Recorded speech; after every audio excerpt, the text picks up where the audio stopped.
자, 한번 상상해 보세요. 2년 동안이나 잊혀진 채 감옥에 갇혀 있던 한 남자가 있습니다.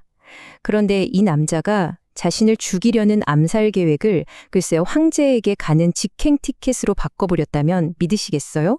이게 어떻게 가능했을까요? 오늘은 로마 제국의 한 지방에서 벌어진 정말 영화 같은 법정 드라마, 그 속으로 한번 들어가 보겠습니다. 그러니까 오늘의 핵심 질문은 바로 이겁니다. 도대체 어떻게 2년 동안이나 꼼짝없이 갇혀있던 죄수가 자칫하면 목숨을 잃을 뻔한 이 위기를 말 그대로 인생 역전의 기회로 만들어낼 수 있었을까요? 그 놀라운 반전, 지금부터 하나씩 파헤쳐 보겠습니다. 자, 먼저 배경부터 좀 살펴볼게요. 주인공인 사도 바울은요, 무려 2년 동안이나 가이사랴라는 곳에 감옥에 갇혀 있었어요. 왜냐하면 전임 총독이었던 벨릭스가 판결은 안 내리고 계속 뇌물만 바라고 있었거든요. 진짜 답답한 상황이죠. 그런데 새로운 총독 베스도가 딱 부임하면서 모든 게 바뀌기 시작합니다. 이 사람이 예루살렘에 도착한 지 딱 3일 만에 바울을 없애려는 아주 무서운 음모가 스물스물 피어오르기 시작하죠. 자, 그럼 이 사건에 얽혀있는 사람들은 누구고 또 어떤 속셈을 가지고 있었을까요? 이걸 알아야 이야기가 제대로 보입니다. 사실 이건 그냥 단순한 재판이 아니에요. 로마 제국 변방에서 벌어지는 각자의 이익을 건 아주 치열한 정치 게임이었거든요. 등장인물은 크게 세 그룹으로 나눌 수 있어요. 먼저 피고인 바울. 이 사람은 로마 시민권이라는 엄청난 카드를 쥐고 있지만 어쨌든 2년째 감옥에 갇혀있는 신세죠. 그리고 재판관인 베스도 총독. 이 사람은 신참이에요. 그러니까 어떻게든 지역 유력자들한테 잘 보여서 자기 자리를 좀 탄탄하게 만들고 싶어 하죠. 마지막으로 고소인들, 바로 유대 지도자들입니다. 이 사람들은 그냥 바울이 눈엣 가시예요. 어떻게든 이번에 완전히 제거해버리려고 작정을 했죠. 보세요. 각자의 동기가 정말 팽팽하게 맞서고 있죠. 자, 여기서 아주 중요한 키워드가 하나 등장하는데요. 바로 카리스라는 그리스어 단어입니다. 이게 참 재밌어요. 사전적인 의미는 은혜나 친절 같은 좋은 뜻인데 당시 정치판에서는 전혀 다른 의미로 쓰였어요.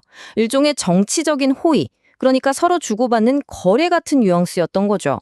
그리고 고소인들이 바로 이 단어의 두 얼굴을 기가 막히게 이용합니다. 바로 이렇게 말이죠. 한번 보세요. 정말 소름 돋지 않나요? 겉으로 하는 공식적인 요청은 이거예요. 총독님, 저희에게 카리스, 즉 호의를 좀 베풀어 주십시오. 바울 재판을 예루살렘에서 하게 해주세요. 되게 공손하죠?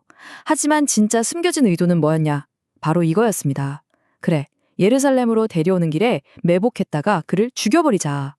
와, 합법적인 요청에 탈을 쓴 암살 계획이라니. 이들의 진짜 속내가 뭔지 확실히 보이죠.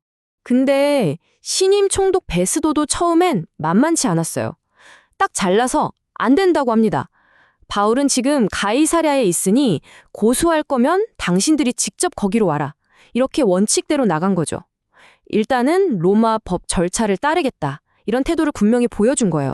자, 그래서 결국 무대는 행정 수도인 가이사랴의 법정으로 옮겨집니다. 드디어 공식 재판이 열리고 여기서부터 법의 원칙과 정치적인 계산이 아주 아슬아슬하게 부딪히기 시작해요. 긴장감이 정말 최고조에 달하죠. 그리고 이 재판이 열린 장소가 바로 베마라고 불리는 공식 재판석인데요. 그냥 아무 데서나 한 게 아니란 뜻이에요. 이 베마는 총독의 공적인 법적 권위를 상징하는 곳이거든요. 그러니까 이건 동네 사람들 싸움이 아니라 로마 제국의 이름으로 진행되는 아주 공식적인 사법 절차라는 걸 보여주는 거죠. 역시나 예루살렘에서 온 고소인들은 온갖 중대한 죄목들을 다 가져와서 바울을 공격합니다. 하지만 여기서 진짜 중요한 포인트가 나와요. 뭐냐? 그 어떤 혐의도 증명하지 못했다는 겁니다. 하나도요. 결국 이게 뭘 의미하겠어요? 이 고소는 증거가 아니라 그냥 정치적인 압박, 떼쓰기에 불과했다는 게 딱 드러나는 순간이죠. 증거가 없으니까 재판이 막히잖아요? 바로 그때 베스도 총독이 바울에게 아주 의미심장한 질문을 던집니다. 혹시 예루살렘에 올라가서 재판받을 생각 없나? 근데 여러분, 이게 절대 공정한 제안이 아니었어요. 이게 바로 아까 말했던 유대 지도자들에게 카리스, 즉 정치적인 호의를 베풀어 주려는 밑밥이었던 거죠. 원칙을 지키겠다던 총독이 결국 정치적인 현실 앞에서 슬슬 흔들리기 시작하는 겁니다. 자, 여러분이 바울이라고 한번 생각해 보세요. 진짜 난감하죠. 예루살렘으로 가겠다고 하면 암살당하거나 뻔한 편파 재판을 받게 될 겁니다. 그렇다고 싫습니다 하고 거부하면 신임 총독의 제안을 걷어차는 셈이니 완전히 찍히겠죠. 이래도 죽고 저래도 죽을 것 같은 정말 최악의 상황, 진퇴양난에 빠진 겁니다. 바로 이때 이 모든 판을 뒤집어버릴 한 수가 나옵니다. 정말 아무도 예상하지 못했던 바울의 회심의 카드죠. 이 한마디로 그는 수세에 몰린 피고인에서 순식간에 이 사건의 주도권을 완전히 장악해버립니다. 그 한마디는 바로 이것이었습니다. 내가 가이사께, 즉 황제께 상소하노라. 와, 이건 그냥 억울합니다 하고 소리치는 게 아니에요. 로마 시민에게만 주어진 그 누구도 막을 수 없는 절대적인 법적 권리를 발동시킨 겁니다. 아니, 이 말이 대체 뭐길래 그렇게 강력했을까요? 자, 보세요. 로마 시민이 황제에게 상소하겠다라고 외치는 순간 그 자리에서 지방 총독의 재판은 그냥 올스톱됩니다. 관할권이 없어져요. 그리고 사건은 무조건 제국의 심장부인 로마로 보내져서 황제의 법정에서 다루어져야만 했어요.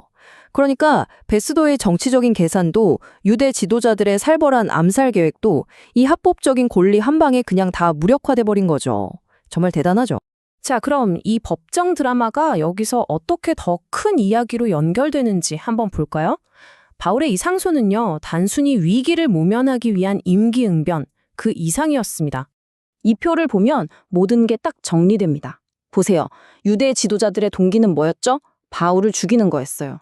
결과는 실패했죠. 베스도 총독은요, 정치적인 이득을 챙기고 싶었어요. 결과는 법 때문에 막혔습니다. 그럼 바울은요, 그냥 죽음을 피하고 싶었을 뿐이에요. 그런데 그 결과 그토록 원했던 로마로 갈 수 있는 합법적인 길이 활짝 열려버렸습니다. 참 신기하죠? 각자 자기 꾀를 내고 이익을 좇았는데 결과는 전혀 예상치 못한 방향으로 흘러간 거예요. 이게 바로 이 이야기의 가장 기막힌 아이러니입니다. 적들은 어떻게든 바울의 여정을 여기서 끝내고 싶어 했잖아요. 그런데 바로 그들의 시도가 역설적이게도 바울의 메시지를 제국의 심장부로 쏘아 올리는 로켓 발사대 역할을 해버린 거죠. 끝내려던 시도가 오히려 가장 중요한 시작을 만들어준 셈입니다. 결국 인간의 불의와 부조리한 시스템이 나를 막다른 길로 몰아넣을 때 어쩌면 그 너머에 더 높은 권위, 더 큰 정의에 호소하는 것이 유일한 길일지도 모릅니다. 2000년 전의 이 재판 기록이 오늘에 사는 우리에게 던지는 질문이 바로 이런 게 아닐까요?